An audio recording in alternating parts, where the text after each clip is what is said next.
ಪರಿಶೋಧಿಸುತ್ತಿರುವಂತಹ ಬಹಳ ಒಳ್ಳೆ ವಿದ್ವಾಂಸರು, ವೇದ ಉಪನಿಷತ್ತುಗಳ ಕುರಿತಾಗಿ ಸಾಕಷ್ಟು ಅಧ್ಯಯನವನ್ನ ಮಾಡಿದಂಥವ್ರು. ಅವರಿಗೆ ನಮಗೊಂದು ಪ್ರಶ್ನೆ ಅದ, ಸನಾತನ ವ್ಯವಸ್ಥೆಯಲ್ಲಿ ಎಲ್ಲರನ್ನ ಸಮಾನವಾಗಿ ಕಾಣುವಂತಹ ವ್ಯವಸ್ಥೆ ಇದೆ ಅಂತ ನೀವೆಲ್ಲ ಹೇಳ್ತಿರಲ್ಲ, ದಯವಿಟ್ಟು ಯಾವುದಾದ್ರೂ ಮಾಧವ ಪೀಠಕ್ಕ, ಯಾವುದಾದ್ರೂ ಶಂಕರಾಚಾರ್ಯರ ಪೀಠಕ್ಕ ನೀವು ಆಯ್ಕೆ ತೋರಿಸಿ.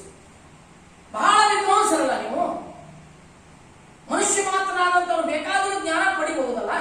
ಸನಾತನ ವ್ಯವಸ್ಥೆಯೊಳಗೆ ಸಮಾನತೆ ಐತಿ ಅಂತ ನೀವು ಪ್ರತಿಪಾದಿಸಿಕೊಂಡ ಎಲ್ಲಾ ಕಡೆ ಹೊಂದಿರಲ್ಲ. ಹಾಗಾದ್ರೆ ನಿಮ್ಮನ್ನ ಜಂಗಮ ಅಂತ ಲಿಂಗಾಯತ ಸಮಾಜ ಗುರುತಿಸೈತಿ. ನೀವು ಲಿಂಗಾಯತೇತರರು, ನಿಮ್ಮನ್ನ ಜಂಗಮ ಅಂತ ಗುರುತಿಸಿ ಸಿದ್ದೇಶ್ವರಪ್ಪಗಳು ನಿಮ್ಮನ್ನು ಶಿಷ್ಯರನ್ನಾಗಿ ಸ್ವೀಕರಿಸಿ, ಲಿಂಗಾಯತರು ದಾರಿ ತಪ್ಪಿದಾಗ ಅವರನ್ನು ಸರಿಪಡಿಸಲಿಕ್ಕಾಗಿ ಹುಟ್ಟಿಕೊಂಡಿರುವಂತಹ ಶಿವಾನಂದ ಮಠದ ಉತ್ತರಾಧಿಕಾರಿಗಳನ್ನಾಗಿ ನಿಮ್ಮನ್ನು ನೇಮಿಸಿದಾಗ ಬಸವ ತತ್ವದ ವಿರೋಧಿಗಳೊಂದಿಗೆ ನೀವು ಸೇರಿಕೊಂಡು ಬಸವ ತತ್ವವನ್ನು ಹೊಸಕು ಹಾಕುವಂತಹ ಮನಸ್ಸುಗಳಿಗೆ ಕೂಡಿಕೊಂಡು ಇಂತಹ ಕೆಲಸವನ್ನು ಮಾಡ್ತಿರಲ್ಲ, ಇದನ್ನು ನಾವು ವಿರೋಧಿಸ್ತೇವೆ. ನೀವು ಅನೇಕ ಅಸಂಬದ್ಧ ವಿಚಾರಗಳನ್ನ ಇಲ್ಲಿ ಪ್ರತಿಪಾದಿಸಿದ್ದೀರಿ. ಮಂತ್ರದ ಕುರಿತಾಗಿ ಪ್ರಾರಂಭ ಹೇಳ್ತೀರಿ, ಓಂ ಶ್ರೀ ಗುರು ಬಸವಲಿಂಗಾಯ ನಮಃ ಅನ್ನೋದು 900 ವರ್ಷಗಳಿಂದ ನೋಡ್ಕೊಂತ ಬಂದೇವೆ ಅಂತ ಹೇಳಿ ಪೂಜ್ಯ ಸದಾಶಿವಾನಂದ ಸ್ವಾಮಿಗಳು ಅಂತ ಅಭಿಲಾಪಿತರಾಗಿರುವಂತಹ ಪೂಜ್ಯ ಕೈವಲ್ಯಾನಂದ ಸ್ವಾಮಿಗಳೇ, ದಯವಿಟ್ಟು ಒಂದ ಗ್ರಂಥದಲ್ಲಿ ಆದರೂ ಕೂಡ 18ನೇ ಶತಮಾನದ ಆ ಕಡೆ 12ನೇ ಶತಮಾನದ ನಂತರ ಒಂದು ಗ್ರಂಥದ ಆರಂಭದಲ್ಲಿ ಆದರೂ ಕೂಡ ಓಂ ಶ್ರೀ ಗುರು ಬಸವಲಿಂಗಾಯ ನಮಃ ಅಂತ ಬರೆದಿದ್ದನ್ನು ತೋರಿಸಿಕೊಡ್ರಿ. ಎಲ್ಲರಲ್ಲಿಯೂ ಕೂಡ ಶ್ರೀ ಗುರು ಬಸವಲಿಂಗಾಯ ನಮಃವೇ ಎಂದಿರುವುದು. ಇಂತಹ ತಾತ್ವಿಕ ವಿಷಯಗಳ ಕುರಿತು ಯೂಟ್ಯೂಬ್ ನೊಳಗೆ ಹರಿದಾಡುತ್ತಿರುವುದನ್ನು ನಾನು ಹೇಳಬೇಕಾಗಿದೆ. ಶರಣರು ನಂಬಿರುವಂತಹದ್ದು ಮಹಾಲಿಂಗಕ್ಕೆ ನಾವು ಓಂ ಅಂದ್ವಿ. ಎಲ್ಲ ಈ ಜಗತ್ತನ್ನು ಒಳಗೊಂಡಿರುವಂತಹ ಪರಮ ತತ್ವವೇ ಓಂ.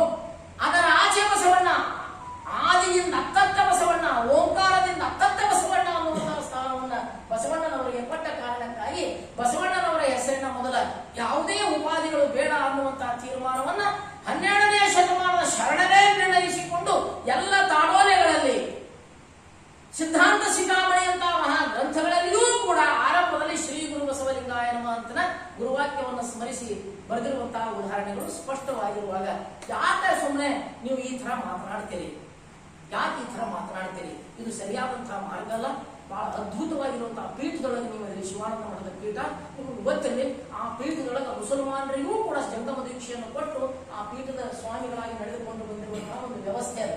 ನಮ್ಮಲ್ಲಿ ಕೇವಲ ಮನುಷ್ಯರನ್ನಾಗಿ ನಾವು ಪರಿಗಣಿಸಿ ಜಾತಿ ಆಗಿ ನೋಡಿಲ್ಲ ಲಿಂಗಾಯತದಲ್ಲಿ. ಅಂತಹ ಒಂದು ವ್ಯವಸ್ಥೆಯನ್ನು ಮರುಕಳಿಸುವ ನಿಟ್ಟಿನಲ್ಲಿ ನಿಜ ಶರಣರಾಗಿ ನೀವು ಚಿಂತನೆ ಮಾಡಿ.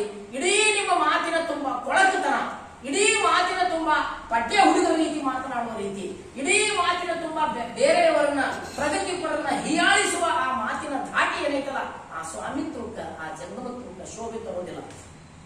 ಜಂಗಮ ಶಾಂತನಾಗಿರಬೇಕು. ಹೆಜ್ಜೆ ಮೂಡದ ರೀತಿಯೊಳಗೆ ಹೆಜ್ಜೆ ಇಡಬೇಕಂತ, ಹೆಜ್ಜೆಯ ಗುರುತುಗಳು ಬೆಳಿಬಾರ್ದಂತ.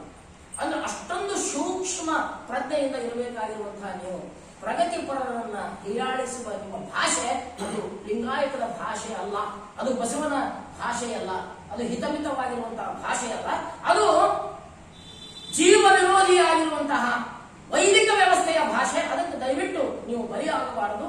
ಬಸವರ ಆಶಯವನ್ನ ಇಡೀ ಸರ್ಕಾರವೇ ನಿಂತು ಅದನ್ನು ಪೋಷಿಸಿಕೊಂಡು ಎಲ್ಲರೂ ನಾವು ಸಮಾನವಾಗಿ ಬದುಕಲಿ ಅನ್ನುವಂತಹ ಅಪೇಕ್ಷೆಯನ್ನು ಹೊತ್ತು ಸಾಂಸ್ಕೃತಿಕ ನಾಯಕನನ್ನಾಗಿ ಘೋಷಿಸಿರುವಾಗ ನೀವು ಅಂತಹ ತತ್ವಗಳನ್ನು ಪಸರಿಸುವ ಬುದ್ಧ, ಬಸವ, ಅಂಬೇಡ್ಕರ್ ವಿಚಾರಗಳನ್ನ ನೀವು ತೆರಳುತ್ತಿರುವುದನ್ನು ಕಂಡಾಗ ನಿಮ್ಮ ಬಗ್ಗೆ ಅತ್ಯಂತ ಮರುಕ, ನಾಚಿಕೆ, ಎಲ್ಲ ಭಾವಗಳು ನಮ್ಮೊಳಗೆ ನಿಮ್ಮ ಬಗ್ಗೆ ಗೌರವ ಇಟ್ಟುಕೊಂಡಿರುವಂತಹ ನಮ್ಮವರೆಲ್ಲರಿಗೂ ಕೂಡ ನಿಮ್ಮ ಬಗ್ಗೆ ಅತ್ಯಂತ ತಿರಸ್ಕಾರದ ಭಾವನ ಮೂಡಲಿಕ್ಕೆ ಆರಂಭ ಆಗಿದೆ.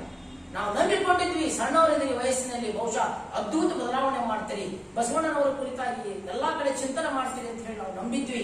ಆದ್ರೆ ಆ ನಂಬಿಕೆ ಹುಸಿಯಾದ ಕಾರಣಕ್ಕಾಗಿ ಇನ್ನೂ ನಿಮ್ಮ ವಯಸ್ಸದ, ದಯವಿಟ್ಟು ನೀವು ತಿದ್ದಿಕೊಳ್ಬೇಕು ಅನ್ನುವಂತಹ ಮಾತನ್ನು ಕೂಡ ಅವರು ಹೇಳ್ತೇವೆ. ಅವರ ಈ ನಿಲುವುಗಳನ್ನು ಬಸವ ವಿರೋಧಿ ಜನರೊಂದಿಗೆ ಸೇರಿಕೊಂಡು ಸಾಮರಸ್ಯವನ್ನ ಹಾಳು ಮಾಡುವಂತಹ, ಶರಣರ ವಿಚಾರಗಳಿಗೆ ಧಕ್ಕೆ ತರುವಂತಹ, ಶರಣರ ವಿಚಾರಗಳನ್ನ ಅಪ್ರಸ್ತುತ ಮಾಡುವಂತಹ ಪ್ರಯತ್ನಗಳಿಗೆ ಅವರು ಕೈ ಜೋಡಿಸುವುದನ್ನ ನಾವೆಲ್ಲರೂ ಕೂಡ ಖಂಡಿಸ್ತೇವೆ, ಅದನ್ನು ವಿರೋಧಿಸ್ತೇವೆ ಅನ್ನುವಂತಹ ಮಾತುಗಳನ್ನ ಹೇಳಲಿಕ್ಕಾಗಿ ನಿಮ್ಮೆದುರಿಗೆ ಬಂದಿದ್ದೇನೆ. ಶರಣು ಶರಣ.